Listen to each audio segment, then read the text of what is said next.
So Neil replacement அப்படின்ட்டு வராங்கன்னா, என்ன மாதிரியான விஷயங்கள்லாம் அவங்க ப்ரிகாஷனா செஞ்சுட்டு வரணும் சார்? அண்ட் நீங்க என்ன எக்ஸ்பெக்ட் பண்ணுவீங்க அவங்க கிட்ட இருந்து? ஸோ நீ ரீப்ளேஸ்மெண்ட் இப்போ S it is very common. But ஆனா அவங்க இப்போ நீ ரீப்ளேஸ்மெண்ட்டுக்கு ஃபார் எக்ஸாம்பிள் எனி பெர்சன் அவங்க வந்து பிளான் பண்றாங்கன்னா, அவங்களோட உறவினர்களுக்கோ, இல்ல அவங்களுக்கோ அவங்களாவே பிளான் பண்ணிக்கிறாங்கன்னா வந்து, ஃபர்ஸ்ட் எப்போ எனக்கு நான் சொல்ற மாரி first come visit your doctor. ம். பாருங்க. ஃபர்ஸ்ட் உங்களோட டவுட்ஸ ஃபர்ஸ்ட் ஷேர் பண்ணுங்க. எல்லாத்துக்குமே ஒரே மாரி டவுட்ஸ் இருக்காது. ம். ஏன்னா ஒவ்வொருத்தவங்களோட நீட்ஸும் மாறும். மாறும்.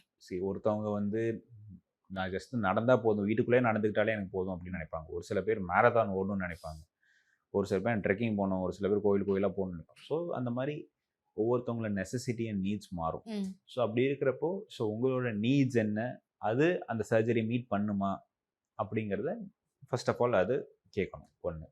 2வது it is always better to optimise உங்களோட சுகர் லெவல்ஸ். ம். சரிங்களா? மோஸ்ட் ஆஃப் த டைம் மக்கள் வந்து தே வில் பி டயபெட்டிக்.